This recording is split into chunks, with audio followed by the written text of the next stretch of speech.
세월이 참 빠릅니다. 엊그저께 2019년도 시작한 것 같은데 벌써 오늘이 2019년도 마지막 주일입니다. 마지막 주일을 보내면서 우리의 신앙을 한번 점검해 볼 필요가 있습니다. 우리들이 어떻게 신앙생활을 했는가? 분명히 점검하지 않고 매듭을 짓지 않는다면 다음 주 2020년대도 똑같은 신앙으로 나갈 수 있기 때문입니다. 그래서 오늘은 우리 잘못되고 축복받지 못했던 신앙의 부분들을 매듭을 짓고 2020년을 시작하자, 이런 의미에서 매듭이란 제목을 가지고 말씀을 전하도록 하겠습니다. 대나무를 보면 1년 자로 나면 마디가 생기죠. 또 1년 자라면 마디가 생기고 1년 자라면 마디가 생깁니다. 이렇게 1년 동안 자란 것을 볼 수가 있지요. 우리들도 1년을 돌이켜보며 뭔가 매듭을 짓지 않으면 또 우리가 뜨겁지도 차갑지도 않은 뜨뜻미지근한 신앙으로 나갈 수가 있기 때문입니다. 우리의 신앙을 돌이켜보며 우리 각자 내년도 힘차게 믿음생활을 할 때 매듭 지어야 될 부분이 어떤 것인가를 생각해보는 시간이 되도록 하겠습니다. 첫째, 우린 하나님께 온전히 축복을 받았는가 한번 생각해 보시기 바랍니다. 하나님은 축복의 하나님. 그래서 하나님이 인간을 만드신 다음에 제일 먼저 복을 주셨습니다. 그래서 우리는 복을 받아야 마땅한 존재들입니다. 그런데 어떤 분들은 하나님을 믿고 복을 받은 분들이 있는가 하면, 어떤 분들은 하나님을 믿었는데 어려움과 고난이 오는 분들도 있습니다. 물론 어려움과 고난이 우리의 미숙한 신앙, 잘못된 신앙 때문에 오는 거다, 이렇게 말할 수는 없습니다. 때로는 하나님이 우리를 연단을 통하여 믿음이 정금처럼 나오게 하기 위해서 그럴 수도 있습니다. 대부분은 우리가 하나님의 말씀에 온전히 순종하지 못할 때 축복이 막히는 것을 볼 수가 있습니다. 여러분들은 1년 동안 어떠셨습니까?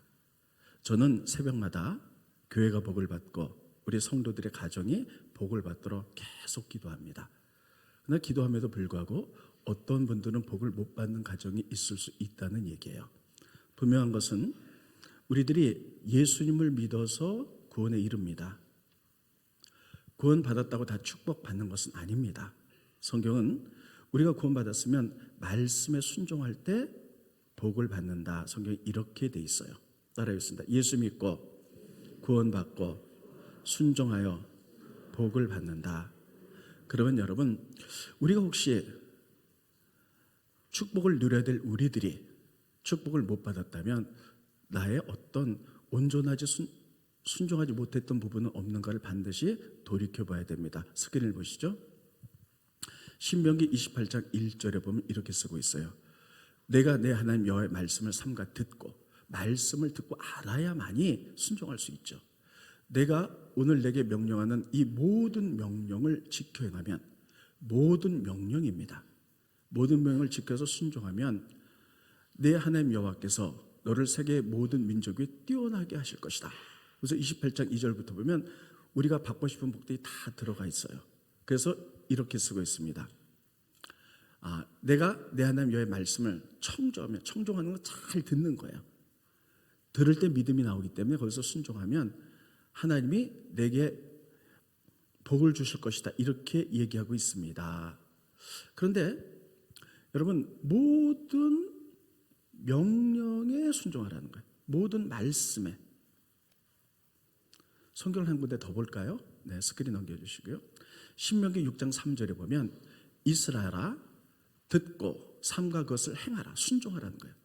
그리하면 내가 복을 받고 내 조상들의 하나님 여호와께서 내게 허락하신 같이 젖과 꿀이 흐르는 땅에서 내가 크게 번성하리라. 듣고 순종하면, 모든 말씀을 듣고 순종하면 복이 온다는 것이에요. 근데 여러분, 많은 사람들이 하나님 말씀을 읽으면서도 자기가 선택해서 순종합니다. 요거는 내가 할 수 있고, 요건 내가 여건이 안 되니까 안 하고, 요건 내가 할 수 있고, 요건 내가 아직 믿음이 적으니까 안 하고. 성경은 하나님 말씀하신 것을 선택해서 순종하라 말한 적이 한 번도 없어요. 근데 우리들은 스스로 선택합니다. 요거는 할 수 있고, 요건 못하고. 혹시 이런 것 때문에 온전한 순종이 아니라서 우리들이 축복이 막히는 것은 아닌가 반드시 생각해 볼 필요가 있다는 것이에요. 여러분 어떻습니까? 믿음이라는 것은 교회만 왔다 갔다 하는 게 믿음이 아니라 말씀대로 살기로 결정하는 게 믿음입니다. 따라해보겠습니다. 말씀대로 살기로 결정합니다. 여러분, 우리가 세례 받을 때 우리가 다 그렇게 결정했잖아요. 그럼에도 불구하고 우리들은 모든 명령에 순종하라는 하나님의 말씀은 잊어버려요. 그리고 내가 할 수 있는 거 요거는 하고 요거는 안 돼, 못해. 이렇게 하고 나서도 난 다 순종했다고 생각하는 거예요. 이렇게 부분적인 불순종이 우리의 축복을 가로막고 있는 건 아닌가. 우리가 반드시 그것을 생각해 볼 필요가 있고, 그렇게 됐다면 올해가 가기 전에 이것을 매듭을 반드시 져야 돼요. 그리고 주님, 내년부터는 2020년도입니다. 내가 하나님의 말씀에 온전히 순종하겠습니다 하고 결정을 짓고 내년을 맞아야 됩니다. 그렇지 않은 상태에서 그냥 나간다면 올해 미숙한 신앙이 내년에 계속 그냥 이어질 수 있기 때문이에요. 두 번째는 축복 가운데 물질의 복을 보도록 하겠습니다. 우리는 자본주의 국가에 살고 있고 많은 사람들이 하나님께 복을 바라는데 물질의 복을 굉장히 사모하죠. 그리고 많이 기도합니다. 그러면 성경에는 진리이기 때문에 하나님 말씀대로 하면 돼요. 성경은 뭐라고 말하거든요. 물질의 복은 첫째, 온전한 11조를 통해서 이루어진다는 거예요. 두 번째, 구제를 통해서 물질의 복을 받는다는 거예요. 성경이 두 가지로 돼 있어요. 하나님 우리에게 복을 주시고 하나님 약속을 주셨는데, 여러분 말씀대로 순종해서 우리가 복을 못 받는다면 이거는 사기죠. 이건 하나님이 잘못된 것이죠. 그럼 우리 하나님을 믿을 필요가 없죠. 성경은 반드시 약속하고 있어요. 온전한 11조 스크린봇입니다. 말라기 3장 10절에 보면 만군의 여호와가 이르노라, 그냥 여호와도 아니에요. 만군, 하늘의 천군과 천사를 다 동원해서 능력 있는 권세 있는 하나님이 말씀하노라. 너희의 온전한 11조를 따라해보겠습니다. 온전한 11조를. 우리가 이것도 자꾸만 내 식대로 해요. 난 이래서 안 되고 그냥 어느 정도 일반적인 11조 뭐 이런 거. 이것이 우리의 축복을 받고 있지는 않은지를 반드시 봐야 돼요. 창고에 들여 나의 집에 양식이 있게 하고 그것으로 나를 시험하여 내가 하늘문을 열고 너에게 복을 쌓을 것이 없도록 붙지 아니하나 보라. 온전한 11조를 할 때 하나님이 하늘문을 열고 하늘의 창고로부터 우리까지 축복의 통로가 열린다는 거예요. 넘겨주시고요. 만군의 여호와가 계속 만군의 여호와라는 거예요. 이르노라, 내가 너희를 위하여 메뚜기를 금하여 너희 토지 소산을 먹게 없애지 못하게 하며, 그 얘기는 뭐냐면 농사를 다 졌어요. 수확할 때가 됐는데 메뚜기가 다 나서 먹어버렸어요. 그럼 아무것도 남는 게 없죠. 근데 하나님은 그렇게 막아주시겠다는 거예요. 또 너희 밭에 포도나무 열매가 기한 전에 떨어지지 않게 하리니, 포도 농사를 졌는데 딸 때가 됐는데 포도가 다 떨어졌어요. 그러면 여러분 남는 게 없죠. 근데 그걸 다 막아주겠다는 거예요. 또 너희 땅이 아름다워짐으로, 우리가 하는 모든 기업들이 하는 일들이 잘 되므로 모든 이방인들이, 교회를 다니지 않는 사람들도 너희를 복되다 하리라. 계속 만군의 여호와의 말씀이라 이렇게 말하고 있어요. 그래서 여러분, 우리는 반드시 복을 받아야 마땅한데, 그렇게 복을 받아야 마땅한 우리들이 혹시 우리들이 하나의 복이 묶여 있다든지 그래서 받지 못한다면 혹시 온전한 11조를 안 해서가 아닌가, 반드시 그 매듭을 져야 돼요. 두 번째는 구제입니다. 성경 보겠습니다. 스크린. 고린도서 9장 10절. 어디? 제가 강조하는 것은 반드시 당구장 표시하고 외우라는 거예요. 고린도전서 9장 10절. 네? 네, 아무튼 고린도서 9장 10절. 심는 자에게 씨와 먹을 양식을 주시는 이가 너희 심을 것을 주사 풍성하게 하시고 너희 의의 열매가 더하게 하시리니, 하나님께서는요 우리에게 씨와 양식을 주신다는 거예요. 농부가 농사를 졌어요. 그러면 다 이제 벼농사를 져서 다 또 보리 농사를 지고 콩 농사를 져서 다 양식을 하죠. 먹고 살죠. 그런데 그 가운데 제일 좋은 씨는요 그냥 놔둬요. 왜냐하면 뿌려야 되잖아요. 그 다음에 뿌려야지 그 다음에 또 수확이 있잖아요. 아무리 배가 고파도 심을 씨는 건드린 게 아니에요. 너무 배고프다고 혹시 그냥 그 시물치까지 다 먹어버리면 그 다음에 심을 것이 없는 거예요. 그래서 하나님은 우리들에게 모든 걸 다 주셨다는 거예요. 그래서 우리가 10분의 9는 우리가 다 누리는 거예요. 그리고 하나님께서 11조 돌려드리고 심는 시가 뭐냐? 이게 11조와 구제입니다. 그래서 가난한 자를 돕는 거예요. 이게 바로 축복이라는 거예요. 성경은 구약부터 신약까지 이 구제와 축복에서 아주 많이 쓰고 있습니다. 예를 들면 이렇게 쓰고 있죠. 가난한 자를 돕는 것이 하나님께 구워주는 거다. 또 성경에 뭐라고 기록하고 있냐면 가난한 자를 도와주면 내 의가 태양처럼 빛날 것이다. 이렇게 다 말하고 있어요. 저는 우리 교회가 이것을 깨달으면서 우리 교회를 뛰어넘어 지역사에 참 많은 일들을 합니다. 오늘도 오후 예배 마친 다음에 지역사에 섬김 예배를 나가죠. 다 나가서 여러분 독거노인들을 집을 청소도 해주고 반찬도 해주고 또 칼갈이도 해주고 여러 가지 다 돕지요. 그리고 우리가 지역사에 참 좋은 일을 많이 합니다. 지난주에도 저기서 어떤 일을 했냐면 이게 행신초등학교가 있어요. 그래서 초등학교 아이들 가운데 가난한 아이를 10명을 뽑아서 20만 원씩 10명에게 장학금을 다 줬어요. 스크린 잠깐 보실까요? 네, 지난주에 우리 부목사님과 또 몇 분의 장로님들이 갔다 왔는데 장학증서 행신초등학교 4학년 이렇고 20만 원씩 10명의 장학금에 이렇게 지급했어요. 이건 우리가 한 것에 지난주에 했던 것의 한 부분에 지나잖아요. 그래서 여러분 우리들이 이 일을 한 다음부터 교회가 한 번도 궁핍한 적이 없어요. 저는 날마다 기도합니다. 하나님, 교회가 복을 받듯이 성도들의 가정과 사업터가 복받기 원합니다.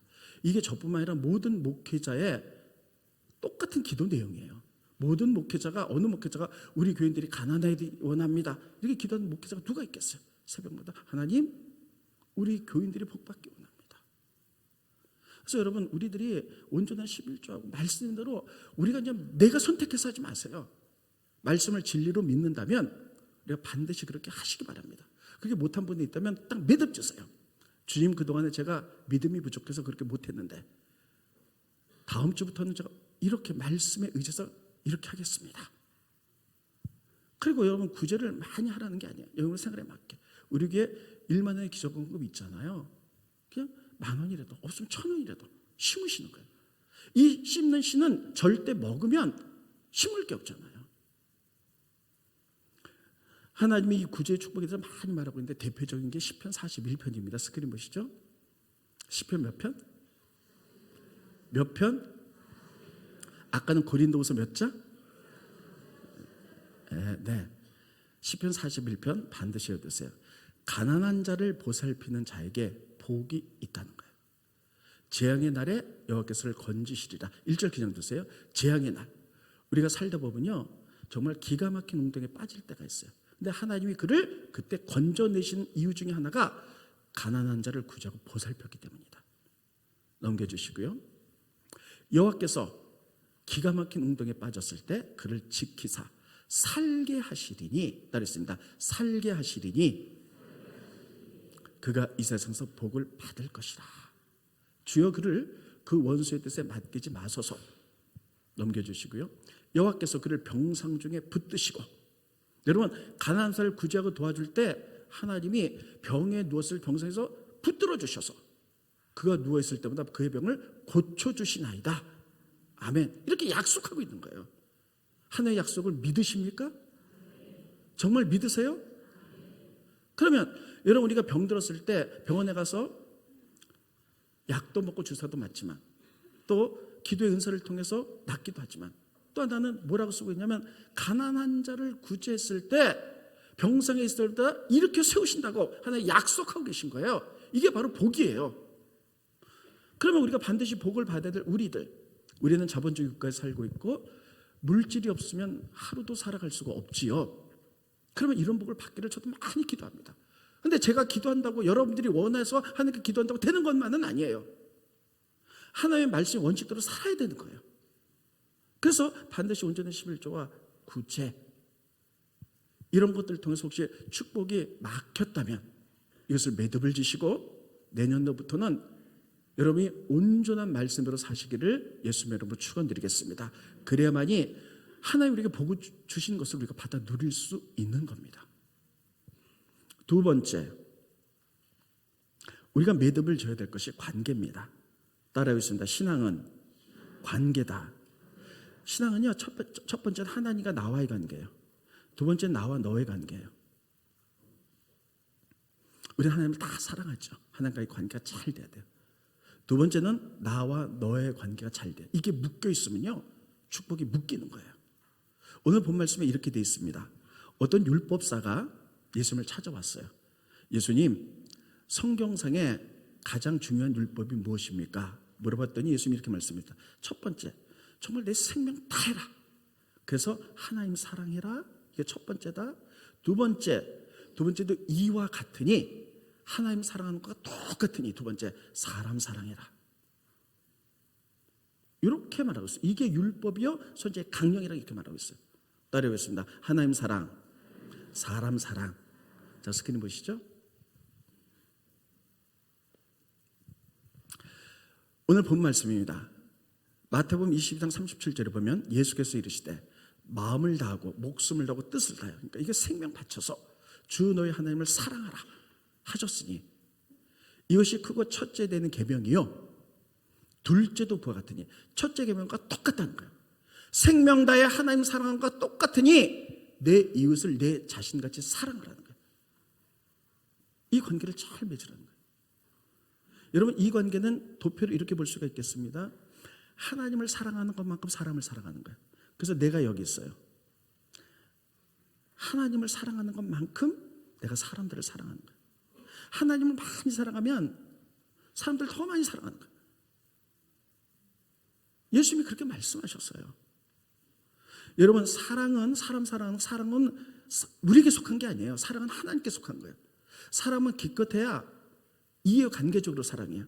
저 사람이 나를 사랑하면 나도 사랑하는데 저 사람이 미워하면 나도 미워해요. 그런데 하나님을 사랑하면 하나님은 사랑 그 자체잖아요. 하나님의 사랑의 은혜가 나에게 부어줌으로 말미암아 그분이 왕이 되어서 나를 치료해서 그 사랑으로 내가 사람들을 사랑해 나가는 거예요. 그래서 하나님을 사랑하는 것만큼 사람을 사랑하도록 이렇게 돼 있어요. 그런데 어떤 사람은요, 하나님은 많이 사랑해. 근데 사람은 사랑하지 않아. 몇 사람만 사랑해. 나에게 친한 사람만. 이걸 뭐라 그러냐? 이것을 미숙한 신앙, 육에 속한 신앙이라는 거예요. 예수님이 이렇게 말씀하셨어요. 너희가 너희를 사랑하는 사람만 사랑한다면 이방인과 다를 게 뭐가 있겠느냐는 거예요. 하나님을 많이 사랑하는데 사람들은 사랑하지 않아. 그냥 나에게 내 편 몇 명만 사랑해. 이게 육에 속한 사람, 미숙한 사람이에요. 또 어떤 사람은 하나님은 사랑하지 않아. 근데 사람들은 굉장히 많이 사랑해. 교회 밖의 사람들도 하나님 믿지 않지만 사람을 많이 사랑하는 사람들이 있어요. 이런 걸 박애주의라 그래요. 이건 세상의 방법인데 하나님 우리에게 가르쳐 주셨어요. 하나님 사랑, 사람 사랑. 따라했습니다. 하나님 사랑, 사람 사랑. 하나님을 사랑하는 것만큼 사랑이신 하나님 나에게 은혜를 부어주심으로 사람을 그렇게 사랑해 나가는 거예요. 하나님이 하나님 사랑과 사람을 말씀하시면서 여기 내가 있어요. 이렇게 가르치시면서 행동하는데 땅이 먼저라는 거예요. 땅에서 너희가 이것을 가지고 하면 하늘에서도 풀린다는 거예요. 땅에서 묶어버리면 하나님의 말씀을 알면서도 묶어버리면 하늘의 축복의 통로도 묶인다는 거예요. 이게 하나님의 일하시는 원칙이에요. 스크린 보십니다. 마태복음 16장 19절에 보면 내가 천국 열쇠를 너에게 주리니 내가 땅에서 무엇인지 매면 하늘에서도 매긴다는 거예요.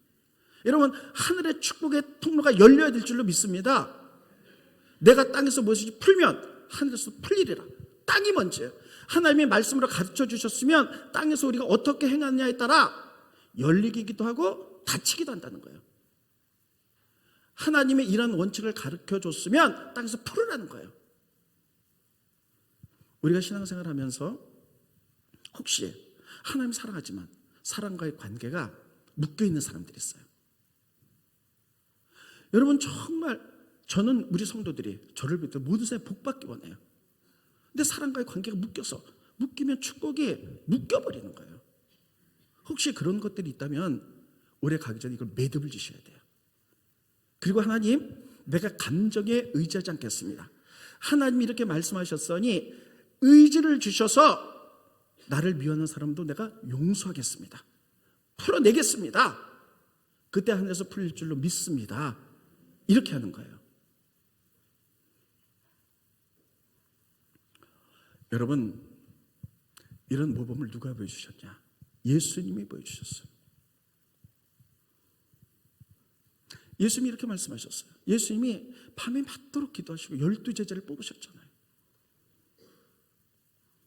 그 가운데 가룟 유다가 그를 배반했어요. 우리들 같으면 성만찬 할 때 어떻게 할까요? 저거 안 돼, 내보내. 근데 예수님은 그거 아시면서도 성만찬 할 때 가룟 유다 같이 하셨다는 거예요. 이게 굉장히 우리에게 큰 교훈을 주는 것입니다. 여러분 보세요. 작년까지는 우리가 성만찬을 하고 설교를 했어요. 내가 오늘부터 바꾼 것은 성만찬의 의미를 생각하고 나서 우리 성만찬을 해야 되겠다는 생각으로 바꾸는 거예요. 성만찬을 하는데 성만찬이 뭐냐는 거예요. 첫째, 예수님과 연합하는 거예요. 두 번째, 성도끼리 연합입니다. 이게 성만찬이에요. 이 의미 없이 하면 아무 의미도 없는 거예요. 지금은 우리가 편리상 떡을 다 쪼개가지고 하나씩 주잖아요. 포도주도 잔에 주잖아요. 근데 원래 성만찬 하는 방법 중에 하나는 떡을 이만큼, 그리고 포도주를 이만한 틀에 담아요. 그리고 한 사람씩 나서 떡을 이렇게 떼서 먹는 거예요. 떼서 먹고 포도주 조금씩 다 먹는 거예요. 나 먹고 너 먹고 이렇게 다 먹는 거예요. 이게 뭐냐면 이렇게 떡을 포도주를 먹고 마시는 건 그리스도 연합이야. 예수님이 이렇게 말씀하셨어요. 이 떡은 성만찬 하면서 너를 위해 찢는 내 몸이다.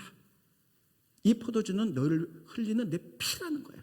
그래서 예수님의 몸과 떡과 피, 포도주를 먹어서 그리스도와 연합해서 거룩해지는 거예요. 두 번째, 떡 자체가 하나이듯이 우린 예수의 피로 한 형제 자매가 됐습니다. 그래서 우린 연합된 공동체예요.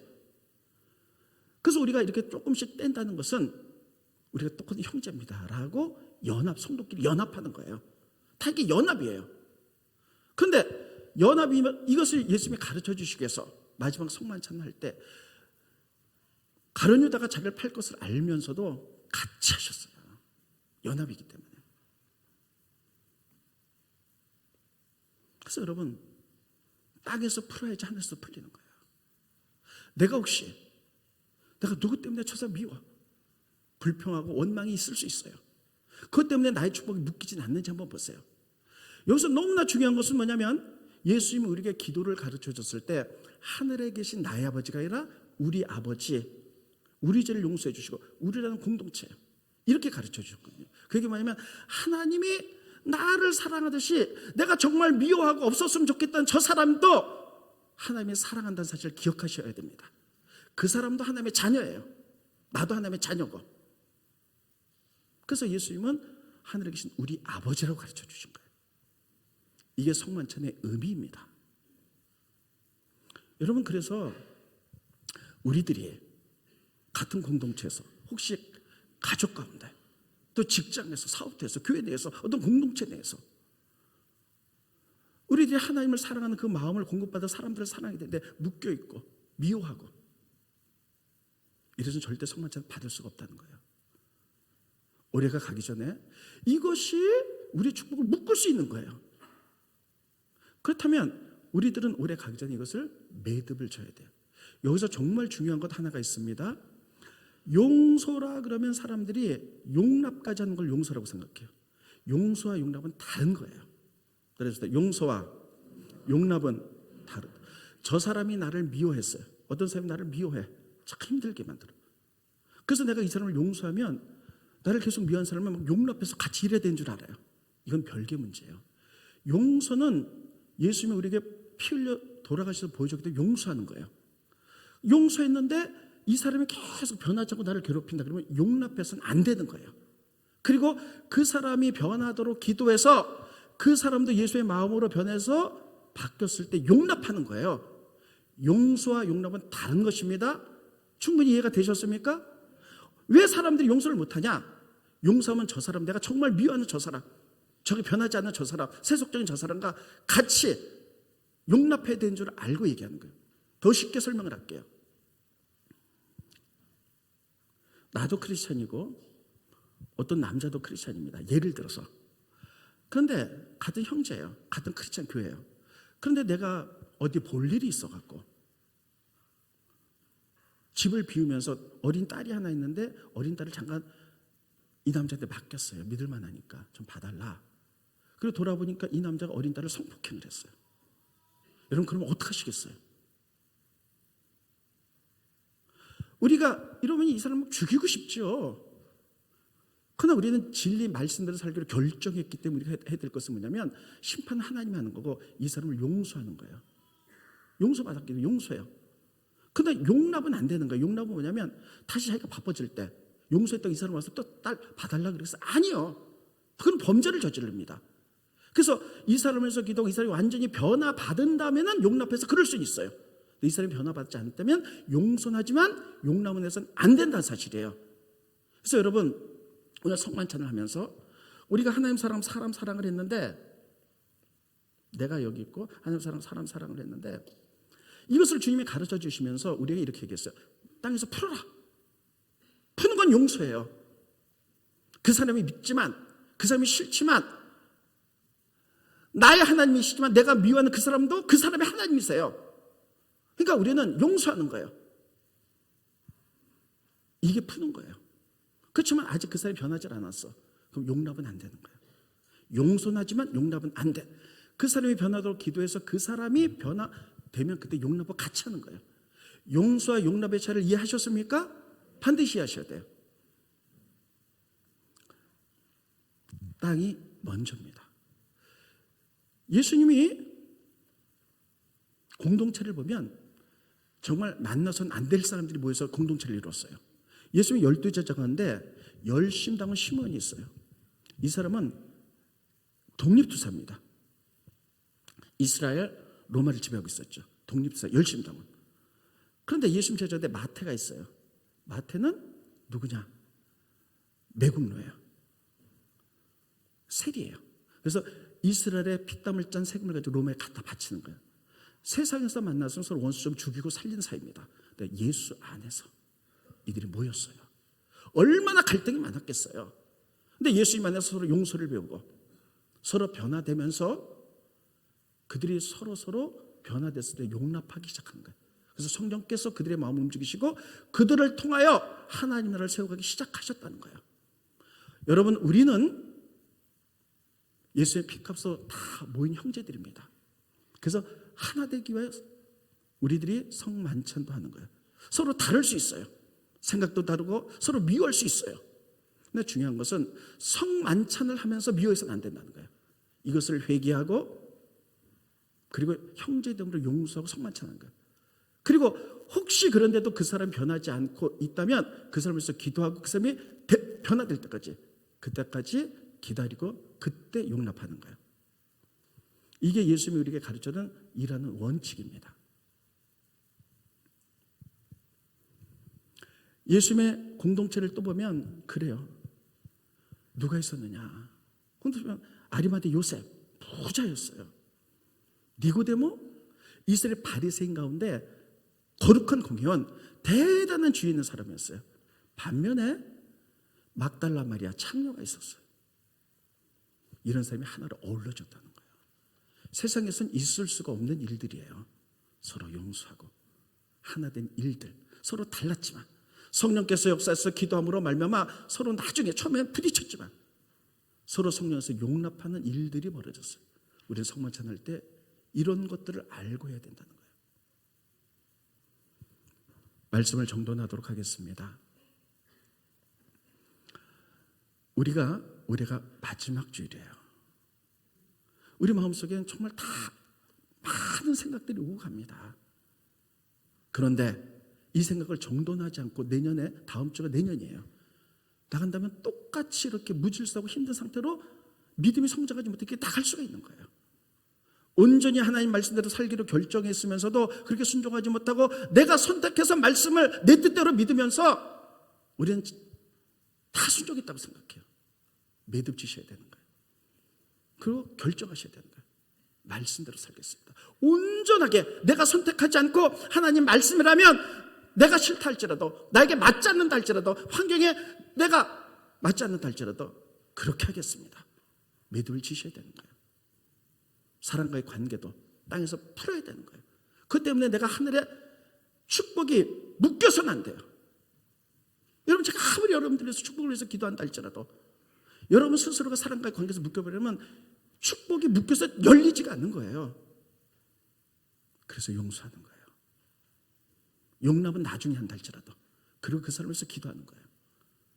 그리고 서로 성령 안에서 변화됐을 때 용납하며 하나님 그때 큰 일을 하게 될 줄로 믿습니다. 오늘 성만찬을 할 겁니다. 그래서 여러분 잠깐 눈 감으세요. 피아노 쳐주시고 약하게 잠깐 생각해 보세요. 성령이 성경에서 생각하라면 생각하셔야 되는 거예요. 좀 더 약하게 쳐주세요.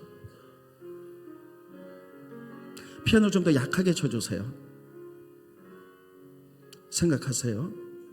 나는 축복받을 사람으로 하나님 지으셨는데 혹시 관계적인 면에서 누구하고 묶인 건 없는가? 그래서 내 하늘의 축복이 막히면 안 돼요. 하나님 용서합니다. 하나님 주신 그 은혜로 내가 그 사람을 용서하고 하나 되겠습니다. 성만찬을 통하여 나의 하나님이 내가 미워하는 그 사람의 하나님입니다. 그를 용납하고 살겠습니다. 매듭 짓습니다.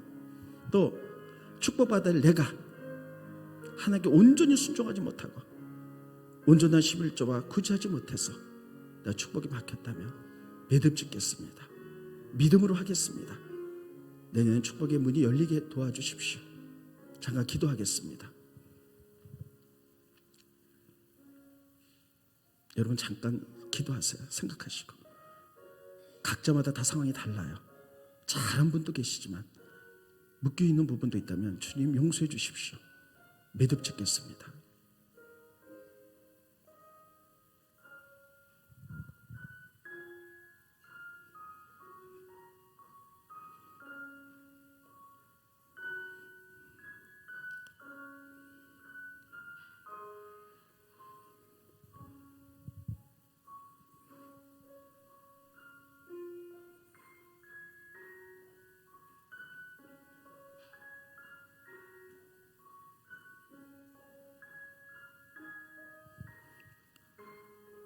하나님 아버지, 이렇게 1년이 지나갑니다.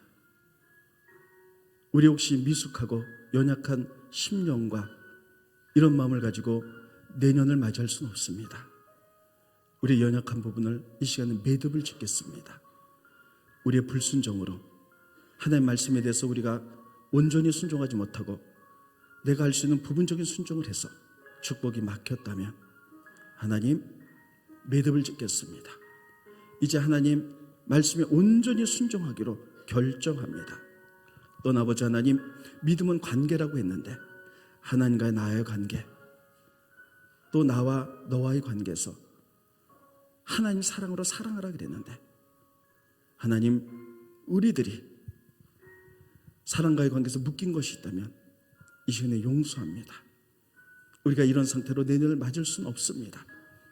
예수님이 성만찬을 하시면서 가룟 유다가 그를 배신할 걸 알고 있었지만 같이 용서하면서 성만찬을 같이 하신 것을 우리가 봅니다. 성만찬을 앞두고 올해를 마감하면서 우리가 직장에서, 사업터에서, 교회에서, 가족 가운데, 공동체에서 묶인 것이 있다면 풉니다. 하늘에서도 풀리게 축복하여 주시옵소서. 예수 이름으로 용서하고 예수 이름으로 품습니다.